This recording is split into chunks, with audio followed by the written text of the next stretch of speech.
Hi ஒருவன் எல்லோரும் எப்படி இருக்கீங்க? நல்லா இருப்பீங்கன்னு நினைக்கிறேன். உங்களுக்கு கிடச்ச காலேஜ் வச்சு சந்தோஷமாகவும் இருப்பீங்க ஒரு சிலர் உங்களுக்கு கிடச்ச காலேஜை வச்சு என்னடா பண்ணுறது, அப்போர்டு கொடுக்கலாமா டிக்ளைன் கொடுக்கலாமான்னு இருப்பீங்க. ஒரு சிலர் என்ன பண்ணுவீங்களா, நல்ல காலேஜ் கிடச்சிருக்கும் இருந்தாலும் அதை வச்சு விளையாண்டுருப்பான், அப்போர்டு கொடுக்கலாமா இல்லை நான் ஜாயின் பண்ணலாமா அப்படின்ட்டு. நல்லா கேட்டுக்கோங்க, டென்டேட்டிவ் அலாட்மெண்ட் கன்ஃபர்மேஷன் நாளைக்கு 5 மணி முடிதான் டைம் இருக்குது, அதுக்குள்ளே கன்ஃபார்ம் பண்ணிவிடுங்க. நாளைக்கு ஏதாவது சேஞ்சஸ் இருந்து ஏதாவது தப்பு பண்ணிட்டீங்கன்னா டிஎஃப்சியில் போய் உடனே மாற்றிக்கலாம். உங்கள் ஆதார் கார்டு உங்கள் ஒரிஜினல்ஸ் எல்லாம் கொண்டு போங்க, மாற்றிக்கலாம். ஆப்ஷன் கொடுத்துருப்பீங்க, அவசரப்பட்டு கொடுத்துருப்பீங்க, அந்த ஆப்ஷன் வச்சு சப்மிட் கொடுத்துட்டிங்கனாலும் மாற்றிக்கலாம். ஆனால் நாளைக்கு 3 மணி முடிதான், 3 மணிக்கு மேலாம் போனீங்கன்னா டிஎஃப்சியில் துரத்தி விட்ருவாங்க.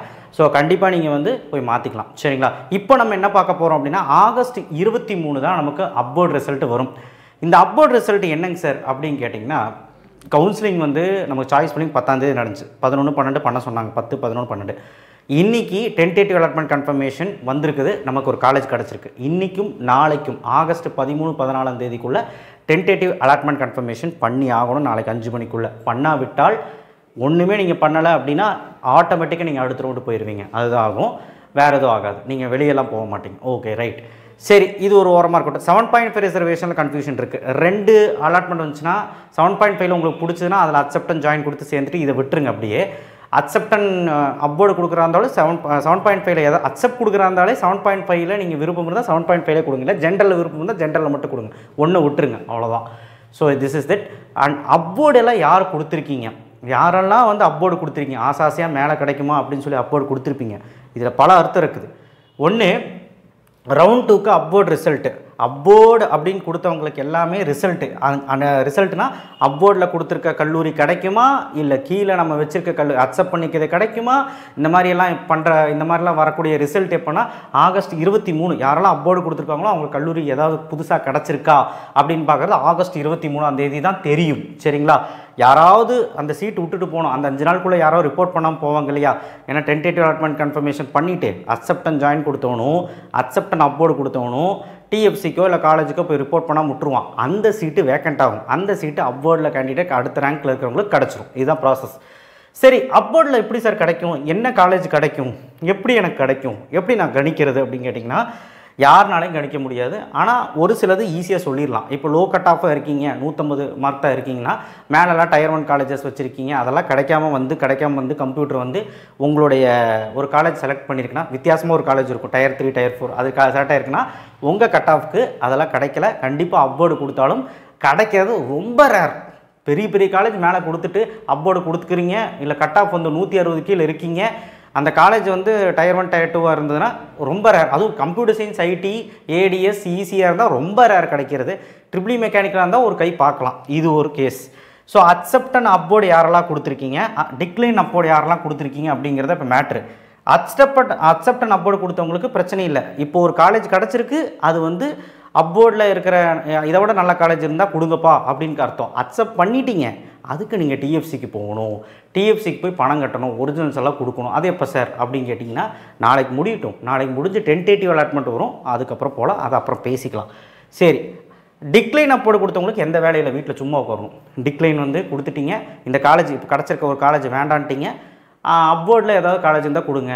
அப்போர்டில் இருந்தால், நல்லா கேட்டுக்கோங்க, அப்போர்டில் இருந்தால் 23ஆம் தேதி ப்ரொஃபிஷியல் அலாட்மெண்ட் ஆர்டர் வரும். அதாவது காலேஜில் ஜாயின் பண்ண சொல்லி ஒரு ஆர்டர் வரும். அதுதான் ஃபைனல், மாற்ற முடியாது. அதே மாதிரி தான் அக்செப்ட் அப்போர்டு, சத்தியமாக சொல்கிறேன், அக்செப்ட் பண்ணிக்கிறது கிடச்சிருக்கு, அக்செப்ட் பண்ணிட்டீங்க, அப்போர்டில் ஏதாவது கிடச்சிதுன்னா அதுதான் ஃபைனல். திரும்ப அக்செப்ட் பண்ணிக்கிறது எடுக்க முடியாது, விளையாண்டெல்லாம் இருக்க முடியாது. ஸோ ஆகஸ்ட் 23ஆம் தேதி எந்த காலேஜ் உங்களுக்கு கிடைக்குதோ அது நீங்கள் மனப்பூர்வமாக எடுத்தாகணும், அதை மாற்ற முடியாது, அதை புரிஞ்சுக்கோங்க. ஸோ நாட் லெட்டர் வந்தவங்க அவங்க ஒரு கேஸ். நாட்டில் வந்திருக்கு சார், என்ன சார் எங்களுக்கு பண்ணுறது அப்படிங்கிறது கேட்டிங்கன்னா, நாட்டில் வந்திருக்க பேனிக் ஆக வேண்டாம். ஃபஸ்ட்டு நீங்கள் பேனிக் ஆக வேண்டாம், எமோஷன் ஆக வேண்டாம். நீங்கள் தப்பான ஒரு சாய்ஸ் பண்ணி கொடுத்துருக்கலாம், இல்லை உங்கள் கட் ஆஃப்க்கு ஏற்ற மாதிரி கொடுத்துருக்கலாம். நான் சொன்னேன், கட் ஆஃப் இன்க்ரீஸ் ஆகிருக்கு. ரவுண்டு 1க்கே நிறைய பேருக்கு சீட்டு கிடைக்கல. ரவுண்ட் 2 மாணவன் தப்பு பண்ண வேண்டாம், சாய்ஸஸ் இன்க்ரீஸ் பண்ணுங்கன்னா ஒரு 155, 160, 150 வச்சவங்க கூட டயர் 1லேருந்து டயர் 2, டயர் 3 வச்சுருக்கான். கம்ப்யூட்டர் சயின்ஸாக வச்சுருக்கான். கம்ப்யூட்டர் சயின்ஸ்னாலே சீட்டு கிடைக்காது, எல்லாம் அதுதான் எடுப்பான். ஸோ நீங்கள் வேறு ஒரு பிசியாக இருப்பீங்க, பிசிக்கு சுத்தம். ஸோ நம்ம அதுக்கு தகுந்த மாதிரி பின்னாடி கீழே ஈஸி ட்ரிபிள் ட்ரை பண்ணியிருக்கணும். சார் அது விருப்பம் இல்லை, அதனால தான் ட்ரை பண்ணலன்னா அடுத்த டயரில் இருக்க காலேஜை ட்ரை பண்ணியிருக்கணும். வேறு என்ன பண்ணுறது, நம்ம கட் ஆஃபுக்கு இந்த வருஷம் இப்படி தான் கிடைக்கிது. ஸோ அதனால் நாட் லெட்டர் வந்தனால 3rd ரவுண்டு போனீங்கனாலும் இப்போ இந்த காலேஜில் கிடைக்குமா?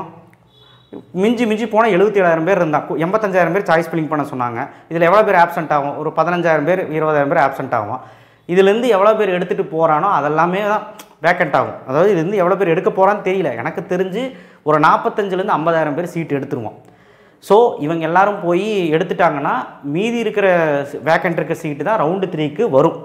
ஸோ இவனுங்க விட்டுட்டு போன சீட்டு எல்லாமே வந்து ரவுண்டு 3க்கு ட்ரான்ஸ்ஃபர் ஆகும். ஸோ ரவுண்டு 3க்கு என்ன இருக்கோ ரவுண்டு 2லேருந்து வர ரவுண்டு 3 மாணவங்களுக்கு ஒரு வாய்ப்பு இருக்குது. மேலே ஏதாவது காலேஜ் இருந்தால். ஆனால் கம்ப்யூட்டர் ஈஸி அதெல்லாம் இருக்கிறதுக்கு கொஞ்சம் சான்ஸ் கம்மி தான். இதுதான் உண்மையான நிலவரம். அப்படி தான் போயிட்டுருக்குது. அதான். ஸோ அப்போ நாட் அலர்ட் வந்தவன் இந்த ஆப்ஷன் கொடுத்துருப்பீங்க, ஃபஸ்ட் ஆப்ஷன் கொடுத்துருப்பீங்க. If opted in upward I will confirm or else move to next round அப்படின்னு ஒரு ஆப்ஷன் இருக்கும். அதை கன்ஃபார்ம் கொடுத்துருப்பீங்க. ரெண்டாவது ஆப்ஷன் ரேராக கொடுத்துருப்பீங்க, டிக்ளைன் பண்ணிட்டு நெக்ஸ்ட் ரவுண்ட் போகிறது. அது யாரும் கொடுக்க வேணாம். நீங்கள் அப்வர்டில் ஒரு கை பாருங்கள். நீங்கள் வச்ச சாய்ஸஸில் நீங்கள் ஒரு 50 சாய்ஸ் வச்சுருக்கீங்கன்னா 50 சாய்ஸில் ஏதாவது கிடைக்குமான்னு கம்ப்யூட்டர் ஒரு வாட்டி மேலேருந்து செக் பண்ணிவிட்டு வரும். செக் பண்ணிவிட்டு அதில் கிடைக்கும்னா ஆகஸ்ட் 23 தெரியும். அதில் இல்லைனா ஆகஸ்ட் 23 உங்களுக்கு என்ன ஓப்பன் ஆகும்னா ரவுண்டு 3க்கு சாய்ஸ் பண்ணி லிங்க் ஓப்பன் ஆயிடும். உடனே எடுத்து பண்ண ஆரம்பிச்சிருங்க. நல்ல காலேஜாக பண்ண ஆரம்பிச்சிருங்க. நாட் அலர்ட் வந்தீங்கன்னா நீங்கள் ரவுண்ட் 2காரங்க ராஜா, ரவுண்டு 3க்கு மேலே இருக்கீங்கன்னு நினச்சி பண்ணுங்கள். வேறு வழியே இல்லை, அப்படி தான் பண்ணணும். Okay right. சரி, இப்போ எப்படி அப்வர்டு ஒர்க் ஆகுது அப்படிங்கிறது ஒரு வாட்டி சொல்லிடுறேன். இப்போ வந்து இதை கல்லூரியெல்லாம் சாய்ஸஸில் வச்சுருக்கீங்க. PHG first choice, second choice CIT, third choice Thiagarajar, Krishna, இந்த மாதிரிலாம் வச்சுருக்கீங்க. இப்போ அப்வர்டில் எனக்கு வந்து ஒரு காலேஜ் கிடச்சிருக்கு, குமரகுரு காலேஜ் கிடச்சிருக்குன்னு வச்சுக்கோங்களேன். மிஞ்சி மிஞ்சி போனால் நல்லா கேட்டுக்கோங்க, அப்வர்டில் கம்ப்யூட்டர் வந்து மேலேருந்து கீழேருந்து செக் பண்ணிட்டு வரும். மேலேருந்து இப்போது குமரகுரு கீழே மீனாட்சி சுந்தரராஜன் ஜேசிடி எல்லாம் இனிமேல் எதுவும் பண்ண முடியாது. அவ்வளோதான், அது முடிஞ்சு. இனி இதுக்கு மேலே இருக்கிற காலேஜ் கிடைக்குமா கிடைக்காதுங்கிறதான் நம்மளால் பார்க்க முடியும். அந்த மாதிரி ஆப்ஷன்ஸ் தான் கொடுத்துருக்காங்க.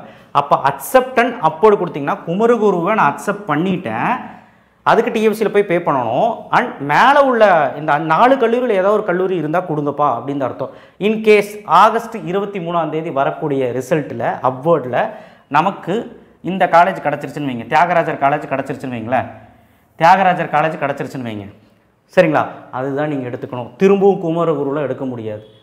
அதே மாதிரி மேலே எதுவுமே கிடைக்காம திரும்பவும் குமரகுரு தான் அன்றைக்கி வந்துச்சுன்னா அதுதான் எடுத்தாகணும். அதுதான் அக்செப்ட் அண்ட் அப்வர்ட். அக்செப்ட் பண்ணிட்டீங்கல்ல, இது கன்ஃபார்ம் ஆயிடுச்சு. மேலே இருந்தால் கிடைக்கும், மேலே இல்லைன்னா கிடச்சதே எடுத்து, அதாவது அன்றைக்கி என்ன வந்துச்சோ அதுதான் கிடைக்கும். அதை புரிஞ்சுக்கோங்க, அக்செப்ட் அண்ட் அப்வர்ட்.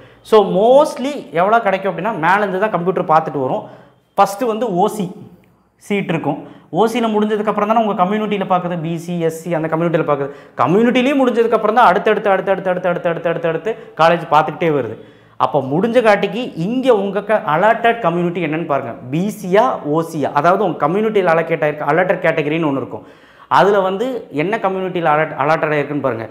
உங்கள் கம்யூனிட்டியில் அலாட் ஆகிருக்கா இல்லை வந்து ஓசியில் அலாட் ஆகிருக்கான்னு பாருங்கள். ஓசியில் அலாட் ஆகிருந்ததுன்னா இட்ஸ் ஓகே, உங்களுக்கு சீட்டு நிறையா இருந்திருக்கு அந்த கல்லூரியில், அதனால் கிடச்சிருக்கு, ரைட். அப்போ இதுக்கு மேலே வந்து உங்கள் கம்யூனிட்டிலையும் பார்த்துருக்கோம், ஓசிலையும் பார்த்துருக்கோம். சீட் இல்லாதனால தானே இங்கே வருது. புரிஞ்சுக்கோங்க, கம்ப்யூட்டர் ரெண்டுலேயுமே தான் பார்க்கணும். ஓகேவா? அப்போது அப்வர்டு கொடுக்கும்போது கொஞ்சம் பார்த்து தான் கொடுக்கணும். கிடைக்குமா அப்படின்னு கேட்டால் கண்டிப்பாக வாய்ப்பு இருக்குது. நிறைய பேர் அப்வர்டு கொடுப்பாங்க. அப்போ சீட்டு சஃபிள் ஆகும், அப்போ மேலே கிடைக்கும். கிடைக்கிறதுக்கான வாய்ப்புகள் டயர் 1 காலேஜஸ் கிடைக்கிறது ரொம்ப கஷ்டம். அப்வர்டில் கொஞ்சம் கஷ்டம்தான். மேபி ஏதாவது டயர் 2 டயர் 3ல் ஏதாவது வச்சுருந்தீங்கன்னா கிடைக்கும். அப்படியே கிடச்சாலும் என்ன கிடைக்குதுங்கன்னா மேலேருந்து கம்ப்யூட்டர் பாட்டு வரும். மிஞ்சி மிஞ்சி போனால் அந்த குமரகுருக்கு மேலே ஒரு 4 காலேஜ் இருக்கும், 4 சாய்ஸ் இருக்கும், 4-5 சாய்ஸ் அதுலேயே கிடச்சிடும். மிஞ்சி மிஞ்சி போனால் அந்த 4-5 சாய்ஸ்க்குள்ளே அவ்வளோதான் கிடச்சிடும். சரிங்களா? அந்தளவுக்கு தான் பாசிபிலிட்டி. அப்போது நீங்கள் அப்வர்டு கொடுக்குறக்கு முன்னாடி மேலே இங்கேருந்து என்ன கல்லூரின்னு பாருங்கள். இங்கேருந்து என்ன கல்லூரி வச்சுருக்கீங்க, ஒரு 10 கல்லூரி பார்த்து வச்சுக்கோங்க. அதில் தான் ஏதாவது கிடைக்க வாய்ப்பு இருக்குது. அது பிடிச்சிருக்கா, அது எடுத்துக்கலாமா? ஏன்னா அதில் கிடச்சதுன்னா எடுத்து ஆகணும். அதான் அக்செப்ட் அண்ட் அப்வர்டு. புரிஞ்சுதா? ஓகேவா? ஸோ இதெல்லாம் யோசிச்சுட்டு அக்செப்ட் அண்ட் அப்வர்டு கொடுங்க.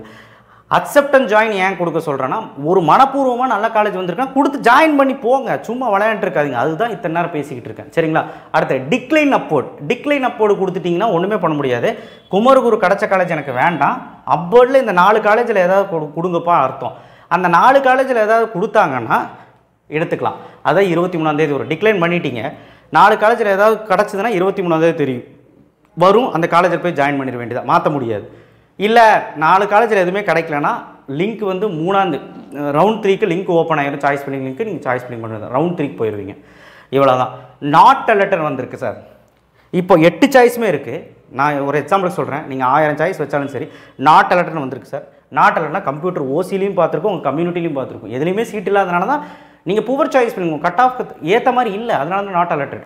ஸோ நாட் அலர்டட் வந்தவங்களுக்கு திரும்பவும் கம்ப்யூட்டர் மேலேருந்து பார்த்துட்டு வரும், யாராவது சீட்டு விட்டுருக்காங்களா பார்த்துட்டு வரும்.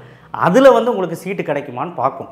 இருந்ததுன்னா ஆகஸ்ட் 23ஆம் இப்போ மீனாட்சி சுந்தரராஜன் கிடைக்குதுன்னா ஆகஸ்ட் 23ஆம் அது கன்ஃபார்மாக நீங்கள் மனப்பூர்வமாக ஏற்றுட்டாகும், அதுதான் கன்ஃபார்ம். சரிங்களா? இல்லை எதுவுமே கிடைக்கலன்னா ரவுண்டு 3க்கு ட்ரான்ஸ்ஃபர் ஆகிடுவீங்க. ரவுண்டு 3 லிங்க் ஓப்பன் ஆகிடும், சாய்ஸ் ஃபில்லிங் பண்ணணும். இதுதான் அப்போர்டோட கதிகள். ஸோ இதுதான் நடக்கும். ஸோ அதனால் அப்போர்டு கொடுக்குறதுக்கு முன்னாடி பாருங்கள், அப்போர்டில் நல்ல விஷயம் நடக்குமான்னு கேட்டால் பாசிபிலிட்டி இருக்குது. அந்த ஆப்சன்டீஸு அப்புறம் அப்போர்டு நிறைய பேர் கொடுக்குற விஷயம் சஃபுல் ஆகும், இந்த விஷயங்கள்லாம் பார்க்கும்போது பாசிபிலிட்டி இருக்குது, கொடுக்கலாம். ஆனால் நல்ல காலேஜ் வச்சு விளையாண்டுருக்காதீங்க. நல்ல ஓரளவுக்கு நல்ல காலேஜாக இருந்தால் எடுத்துகிட்டு போயிட்டே இருங்க. ஏன்னா மோஸ்ட்லி எல்லாம் நல்ல காலேஜாக தான் இருக்கும். சரிங்களா? நீங்கள் எடுத்தது ஏன்னா என்கிட்ட கேட்குறவங்க ஃபுல்லாக அப்படி தான், நல்ல காலேஜை கையில் வச்சுட்டு அப்போர்டு கொடுக்கலாமான்னு கேட்டிருக்கீங்க. So anyway thank you. ஷேர் பண்ணுங்கள், சப்ஸ்கிரைப் பண்ணுங்கள். உங்கள் டென்டேட்டிவ் அலாட்மெண்ட்டை எனக்கு அனுப்பி சாய்ஸ் ஆர்டர் அனுப்பிச்சா தான் என்னால் கரெக்டாக சொல்ல முடியும். அனுப்புங்க, டவுட்ஸ் கிளியர் பண்ணிக்கலாம். தேங்க்யூ. ஷேர் பண்ணுங்கள், சப்ஸ்கிரைப் பண்ண மறக்காமல் இல்லைன்னு பேசுங்க.